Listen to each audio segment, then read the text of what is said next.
There was nothing else at all in the whole world but football.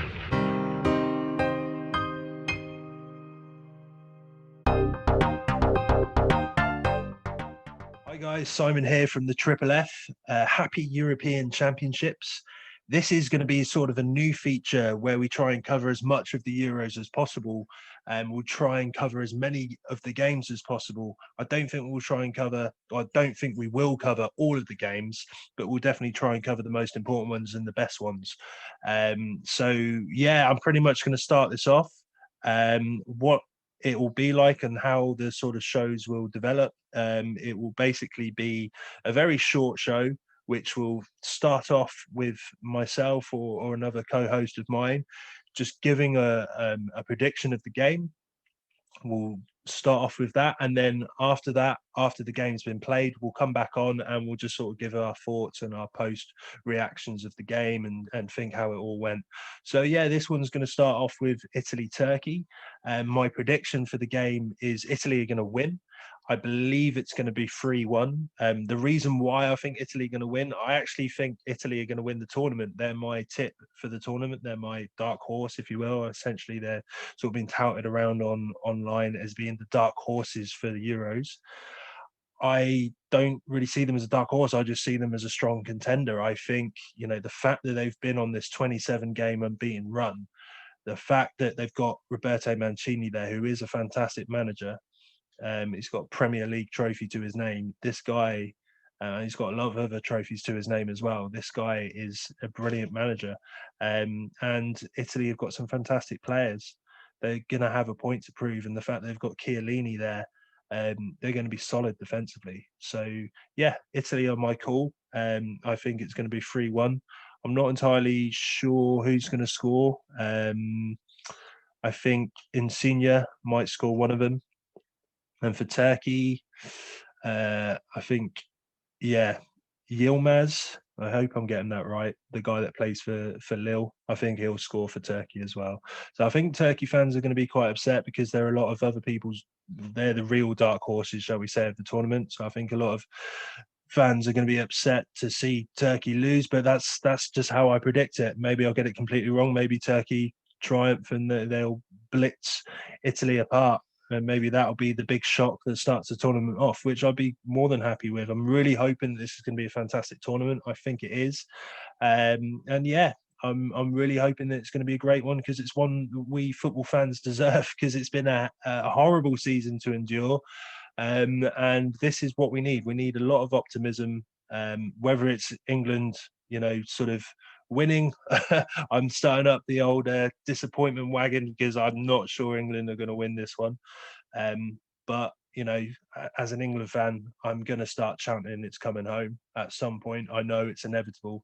But yeah, I'm happy that this tournament is here. It's something that gives me a lot of hope and excitement for, and I'm really buzzing about it. So I hope you all out there are going to enjoy these little videos that we put together. So yeah, thanks very much again for listening to the FFF and watching the FFF.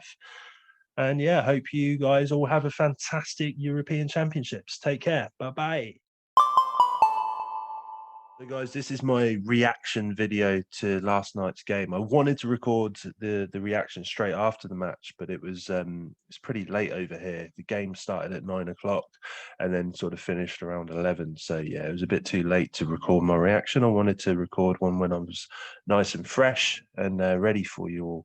But yeah, it was a brilliant game. I was really pleased to see such a good game. I think the first half was a bit slow. I think Italy were a little bit nervous, but sort of towards the end of the first half and especially in the second half, Italy were fantastic. Unfortunately, Turkey were very disappointing. They played so negatively. They were essentially parking the bus at stages, and it was just it was really disappointing from Turkey. I was expecting a lot more from them. But yeah, it's just the way it is. And I think they're going to struggle to get out of the group if they continue to play that way. I was pretty happy with my prediction. I said 3-1, perhaps being a bit too generous on Turkey there because, I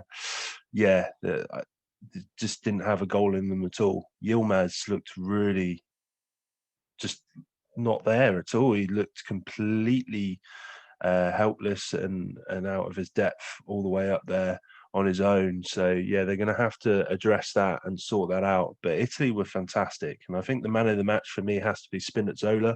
I think that guy was brilliant on the left-hand side. He was so busy, so effective on that left-hand side, and his his shot for the second goal was fantastic, which was then rebounded by Immobile. So yeah, Spinazzola, man of the match for me. It's closely followed by Immobile. It always makes me laugh when I think of Immobile's name, because he's anything but immobile. The guy was just fantastic.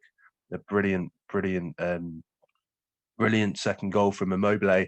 And there was a nice bit of play from Immobile in the first half where he sort of just shuffled the ball out of the Turkish defender's way and then just got a shot off. And it was a decent shot, which was saved by the Turkish goalkeeper. So, yeah, really, really good display from Immobile. There was a penalty shout in the first half, which I was really surprised that it wasn't given as penalty. I'd be interested to know what you guys thought about that one as well, because it looked like Celik's hand was just in such an unnatural position. You could possibly argue that the ball was quite close to him when it was struck, so could he really get out of the way? But at the same time, if your hand's out there in that unnatural position and the ball strikes it, yeah, for me that has to be a penalty. So I was really shocked that wasn't, especially when it was given the sort of VAR check. But what I have to say is that with VAR in that game, it seemed so smooth. It was really smooth. It was really quick, and it wasn't the sort of meandering, long pausing of VAR that we've become accustomed to in the Premier League. It was really quick and it was really flowing. So I was really impressed with how VAR was used. I thought the refereeing was quite good in the match. Obviously, that apart from that, what I believe should have been a penalty, and that was sort of turned down. I think that should have been better refereeing from the official's point of view. But yeah, apart from that, I thought the referee had quite a good game.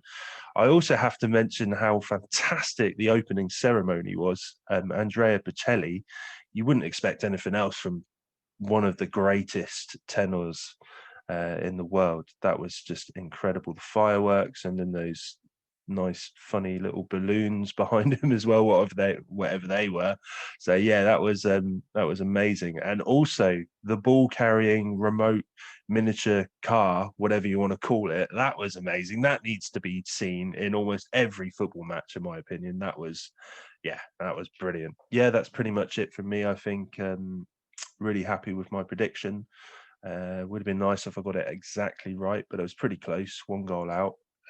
But yeah, really happy with that, and I hope the rest of the competition continues in the same vein. It was a fantastic game. So yeah, bring it on.